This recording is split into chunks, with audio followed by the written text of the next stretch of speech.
Shepard, I'm glad you're here. Good to see you smiling again, so to speak. I'm sleeping much better now. I guess I'm getting used to how quiet your ship is. I still think a lot about my pilgrimage, though. I know Saren's our top priority, but with all the worlds we go to, I was hoping to find something to bring back to the flotilla. What are you hoping to find? Usually, people bring back something like a derelict ship we can use for salvage. But I need something bigger. There's a lot expected of me. What's so special about you? It's my father. He's the senior member of the Admiralty Board. He's one of only 5 people who can overrule the decisions of the Conclave for the good of the migrant fleet. My father is responsible for the lives of 17 million people. Our entire race is in his hands, and I'm his only child. So are you some kind of heir to the Quarian throne or something? No, it doesn't work that way. My father's position isn't hereditary. I'll probably never serve on the Admiralty Board myself. Officially, I'm just the same as any other citizen. But it doesn't work that way in practice. People have always treated me differently because of who my father is. You must get all kinds of special privileges.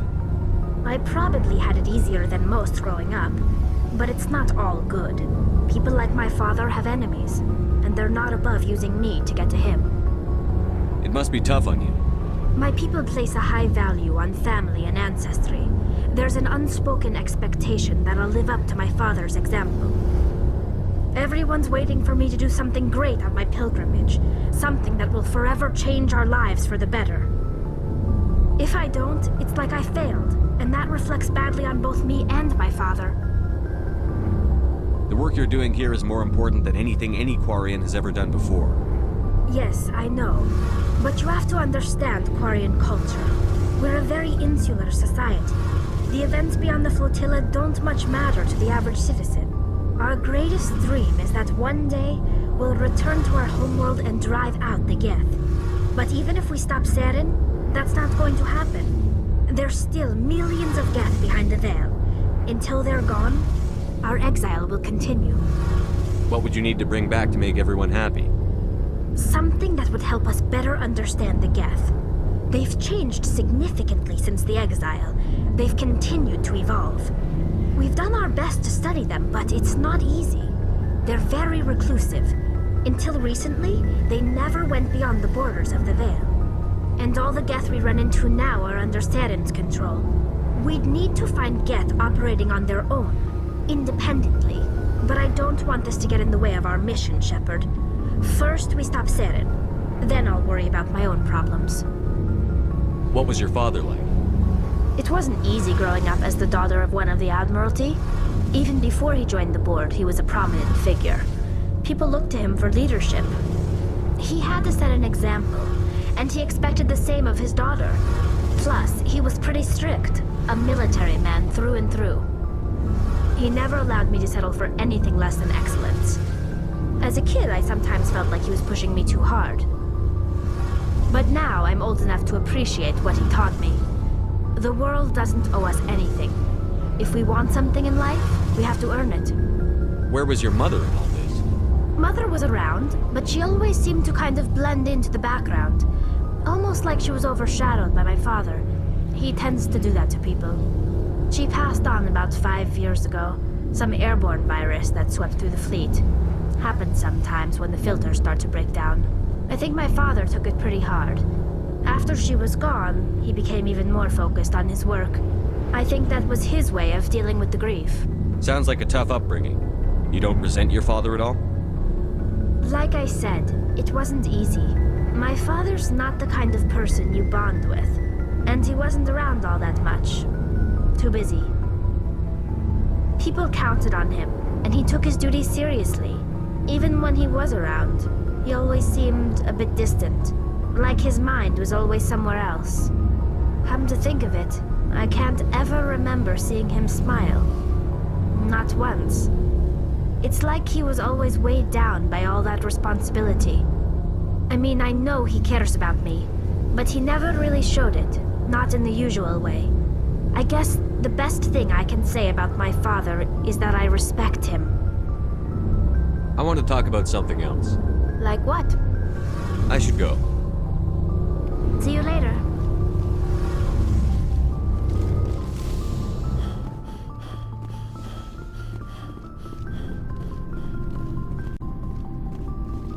Commander, good to see you. You've been with CSEC a while.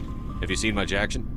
Well, not as much as you, but yeah, I've seen some interesting things. I'll bet you have. Anything in particular that stands out?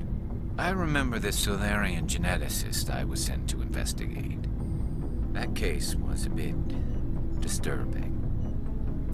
What happened? Why were you investigating them? I was tasked with tracking black market trade on the Citadel. Most of it harmless, nothing I needed to pursue. But during the course of my investigation, I noticed an increase in the trade of body parts, organs mostly. We usually get a few of those, but not the numbers I was seeing.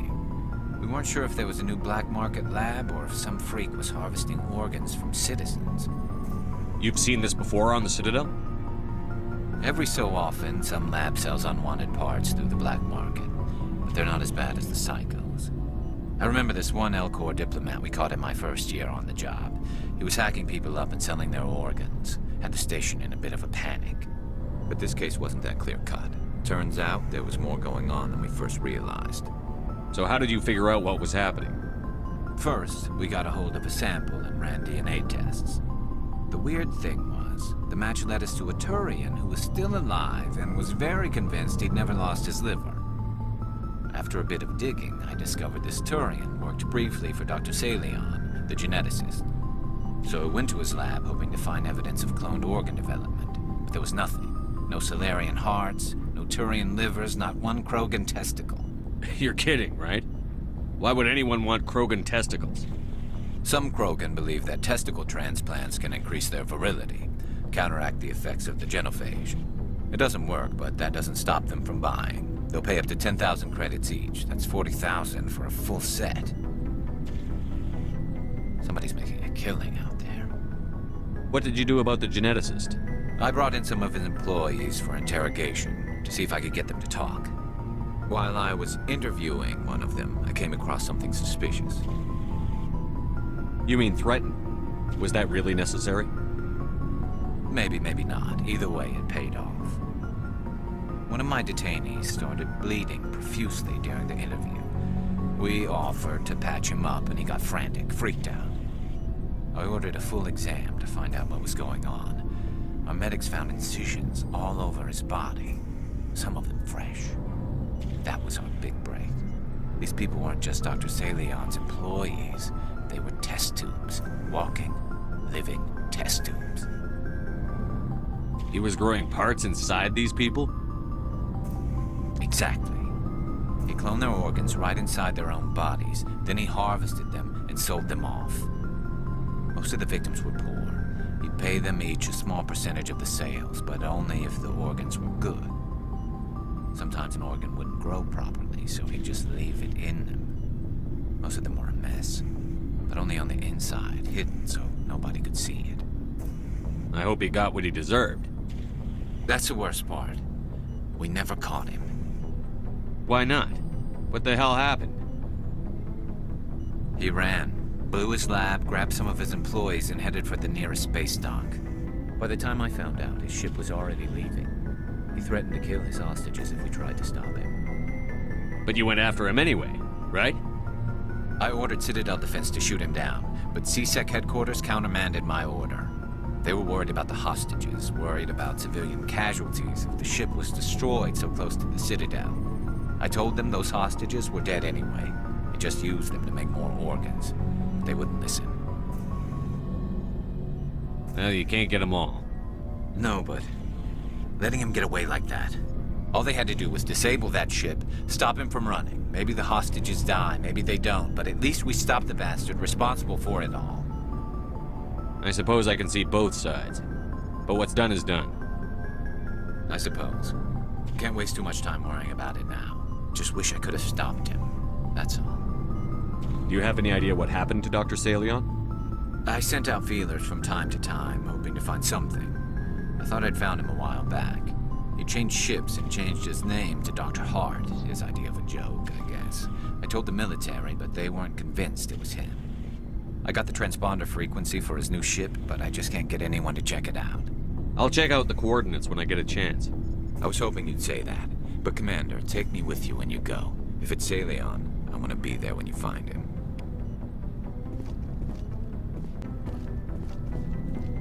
What do you want, Shepard? Why did you become a mercenary? Lots of reasons. Such as? Such as, I needed to get out of our system. I needed to eat. I needed to survive. Why not stay and help your people? I tried to help.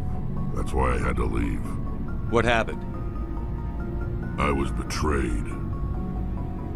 I was head of a small tribe.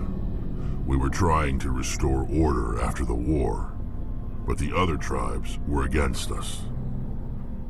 They followed Jared, one of the few warlords who survived the war with the Turians. But he was old, and so were his ideas. He wanted to continue the war. He wanted us to fight. Turians, Solarians, each other. It didn't matter who, as long as we were fighting. What did you want? I just wanted Jared to shut up, to stop his ranting. I wanted him to stop leading the tribes astray. But he couldn't understand how much things had changed. We didn't have the numbers to go to war. Even if we did, the genophage made sure we couldn't replenish our numbers fast enough. I told them all to forget about war. We needed to focus on breeding, at least for one generation. And for a while, we were getting through. Some of the tribes started coming around. I take it the warlord didn't appreciate that.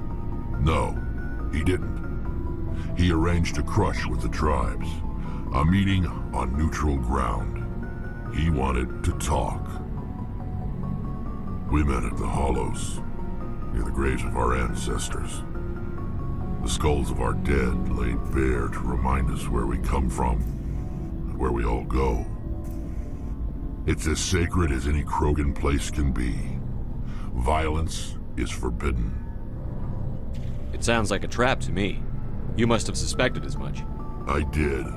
But when your father invites you to a crush, well, there are some laws that even we hold sacred. Jared was your father? He was. Until that day. We talked, but we didn't get anywhere. When it was clear that I wouldn't join him, he gave the signal. His men leapt from the graves of our ancestors like Krogan undead. The few that were loyal to me died quickly. I escaped with my life, but not before I sank my dagger deep into my father's chest. That is why I left, and that's why I'll never go back. You must have family other than your father. Don't you miss them? You trying to make me cry, Shepard? I've got some unfinished business with my family, but that's all. What kind of business? Before I left, I made an oath to my father's father. I swore to recover my family's battle armor. It was taken from him after the uprising. What's so important about this armor? It's a relic. Useless, really. But it was worn by 5 generations of my family before the war. It's rightfully mine. Originally, it was taken by the Turian military. We weren't allowed armor or weapons after the war. Now, it's in the hands of Ton Actus, A Turian scum who collects relics from the war. He's made millions selling Krogan artifacts that were stolen from my people. He's got several bases where he stores his goods. All fortified and guarded. I just don't know which base has my family's armor. Just tell me where to start looking. I'll upload the data to your nav system. But Commander, I want to be there when you find him. So long, Rex. Shepard.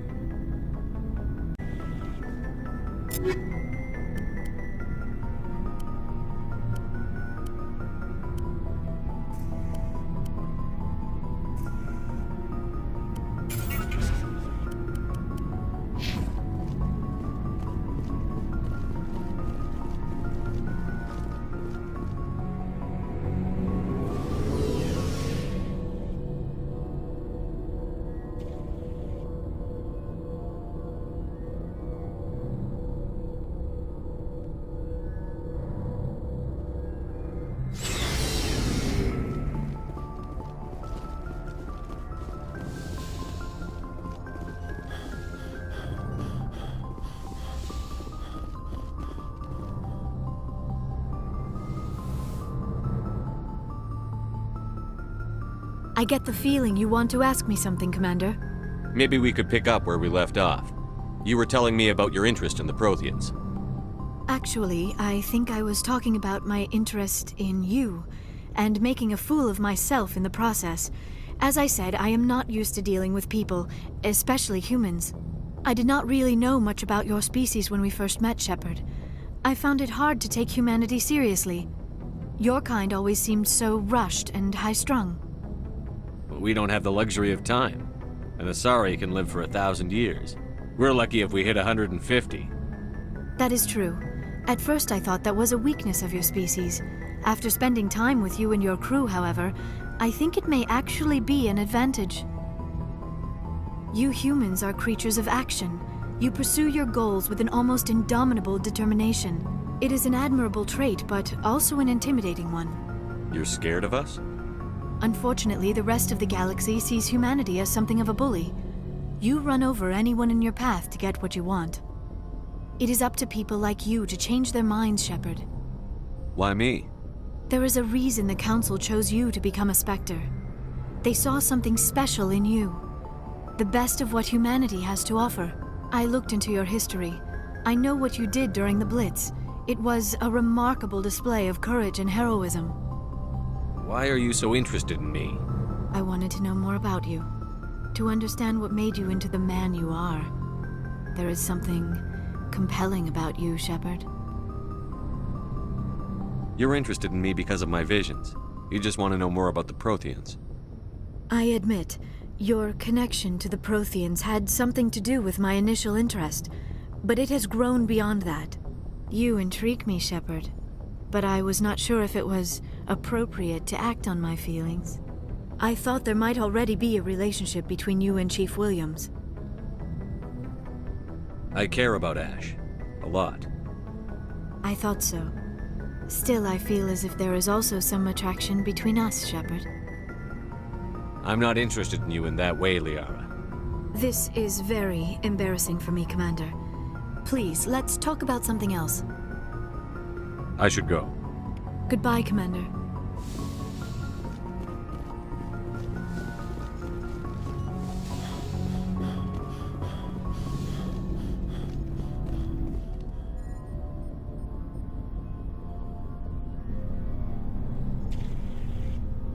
Anything you need, Commander?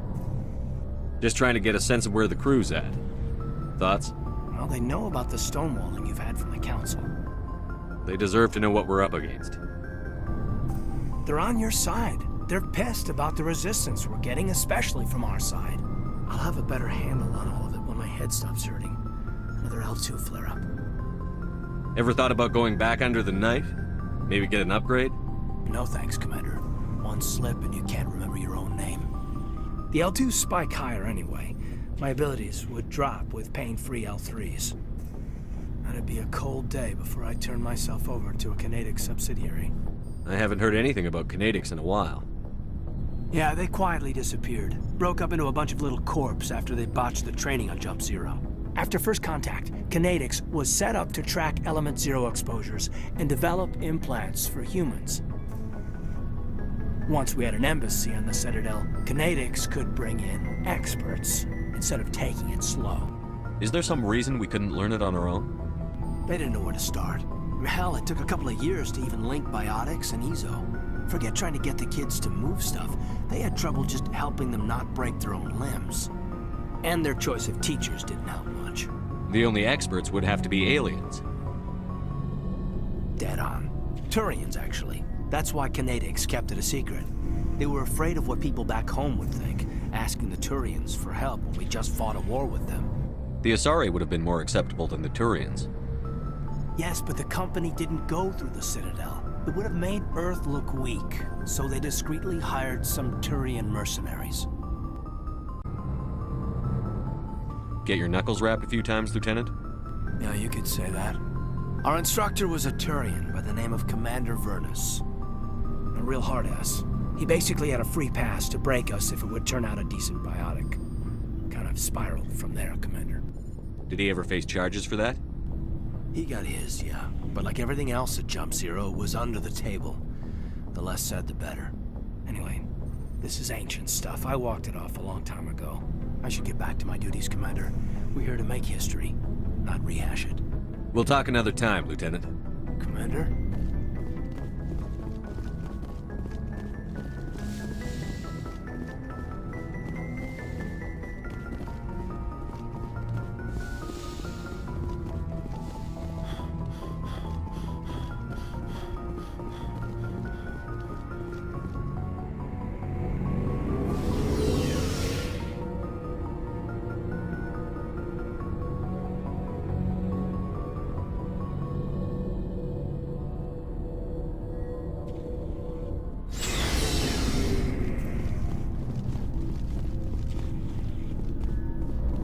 Before I go, you said you're serving with Commander Shepard now? We saw him on the news here. He's cute. Later, sis. Tell me you didn't hear that. Afraid I did. Oh, shoot me now.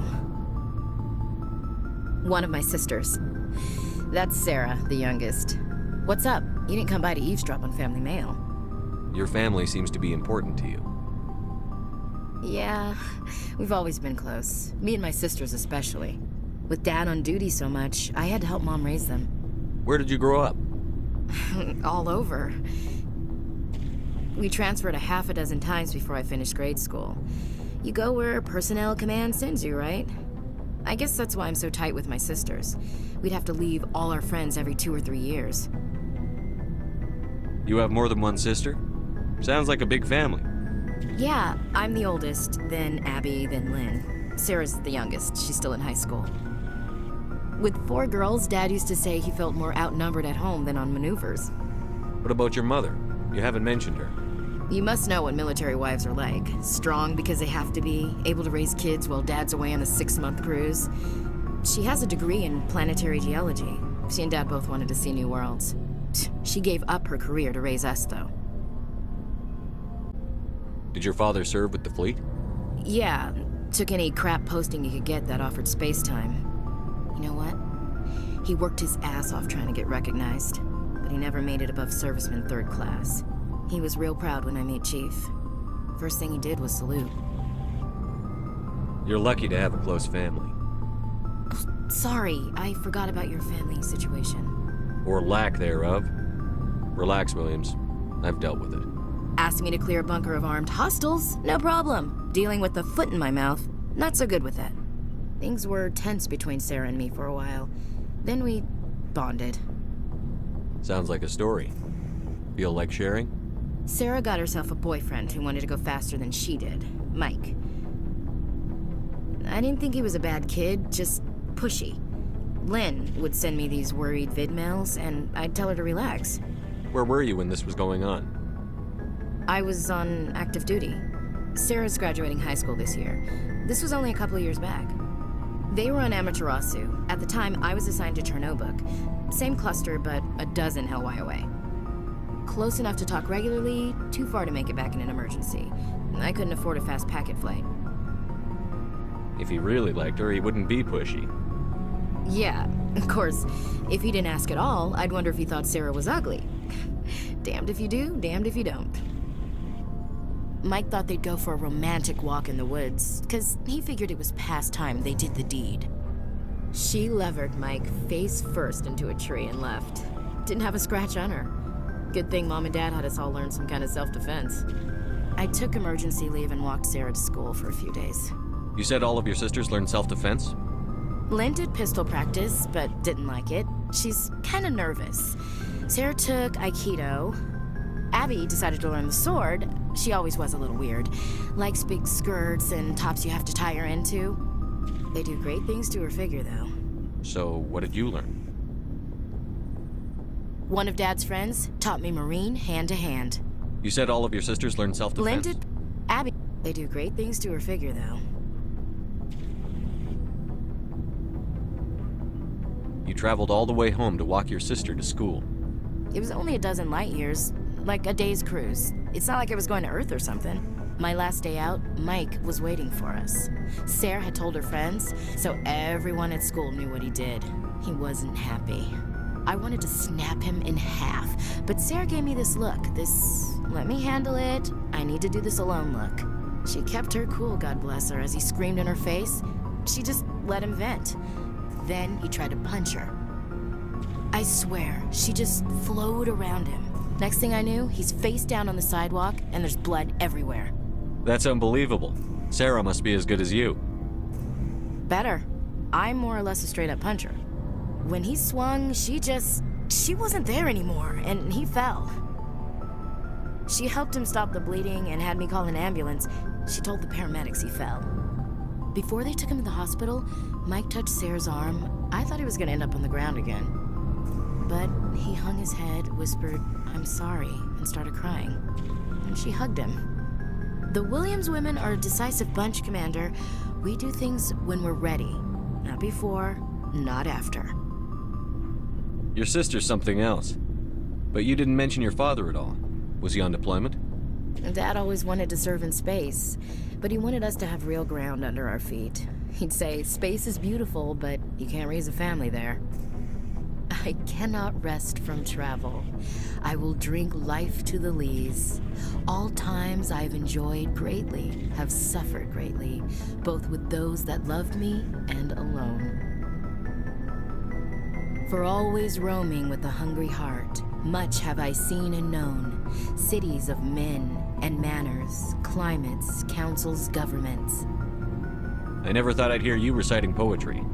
Just because I can drill you between the eyes at 100 meters doesn't mean I can't like sensitive stuff. Just don't spread it around. Ulysses was my dad's favorite poem. Every time he shipped out, he recorded me reading it. He had a dozen versions when he retired. Does he still like it? I sure hope so. I read it to his grave every time I go home. Dad passed on a few years back. He's probably still watching, though. So behave. You mean from wherever we go after death? Dead on, Skipper. He's with God now. That's not a problem with you, is it? That I believe in God? You know that old saw, there's never an atheist in a foxhole? I've been in a lot of foxholes. Yeah, I guess you have. I've met a few people who were really weirded out by my faith.